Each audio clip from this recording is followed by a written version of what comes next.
கர்த்தருடைய பரிசுத்த நாமத்துக்கு ஸ்தோத்திரம். என்று நமக்கு அருளப்பட்ட தேவ வார்த்தை லூக்கா 6:36.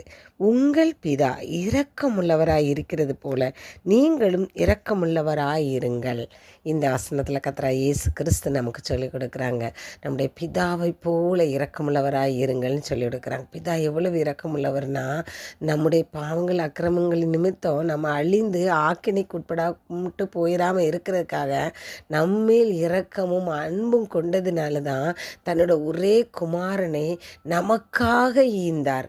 அவர் தெரியும் அவரை சிலுவையில் அறைஞ்சு அவருடைய இரத்தத்தினால நம்ம கழுவப்படணும்னு சொல்லி அவர் நமக்காக தன்னுடைய குமாரனை தந்தார்.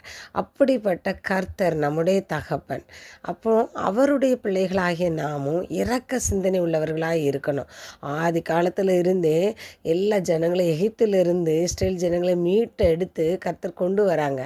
ஆனால் கூட அவங்க என்னென்னலாம் கேட்குறாங்களோ, அவங்க செருப்பு கூட சின்னதாகலை, அவங்க போட்ட ட்ரெஸ்ஸு கூட சின்னதாகலை. ஆனால் அவங்கள அத்தனை வருஷம் நடத்தி கூட்டு வந்தும் அவங்களுக்கு எல்லா தேவைகளையும் சந்தித்து கொடுத்தாங்க. தண்ணி கொடுத்தாங்க. வனாந்திரத்தில் எதெல்லாம் இல்லாமல் இருக்குமோ ஆனால் அத்தனையும் வரவழைச்சி கொடுத்தாங்க. எல்லாருக்கும் கிடைக்காத பரலோக மன்னாவை கொடுத்தாங்க. ஆனால் அவங்களும் முறுமுறுத்துக்கிட்டே இருந்தாங்க.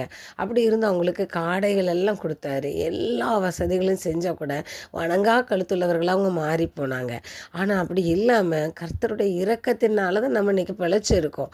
அதை உணர்ந்தவர்களாய் அவரை போல மற்றவர்கள்ட்ட நம்ம இரக்கம் உள்ளவர்களாய் நாம் இருக்கணும். அவருடைய இரக்கத்தினாலையும் கிருபையினாலும் அன்பினாலும் தான் இன்றைக்கி நாம் ஜீவனோடு நம்ம பிழைத்து இருக்கிறோம். அதே போல் நாம் மற்றவர்களுக்கும் இரக்கம் உள்ள குணமுள்ளவர்களாக இருக்கணும்னு சொல்லி கர்த்தர் நம்மளுக்கு இன்றைக்கி கற்றுக் கொடுக்குறாங்க.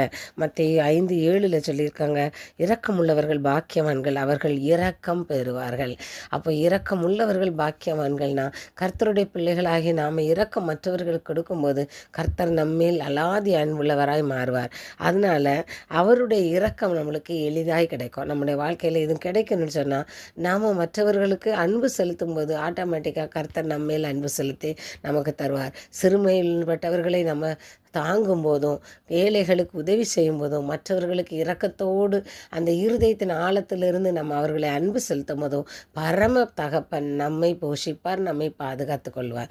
ஸ்தோத்திராஜ நன்றியோடு துதிக்கிறோம். உடைய வார்த்தைகளுக்கு நன்றி அப்பா. கர்த்தாவே, நாங்களும் இரக்கமுள்ளவர்களாய் மற்றவர்கள் மேல் அன்பு கொண்டவர்களாய் நாங்கள் மாறுவதற்கு நீங்கள் எங்களுக்கு உதவி செய்யுங்க. இயேசு கிறிஸ்து மூலம் வேண்டிக் கொள்கிறேன் பிதாவே, ஆமேன்.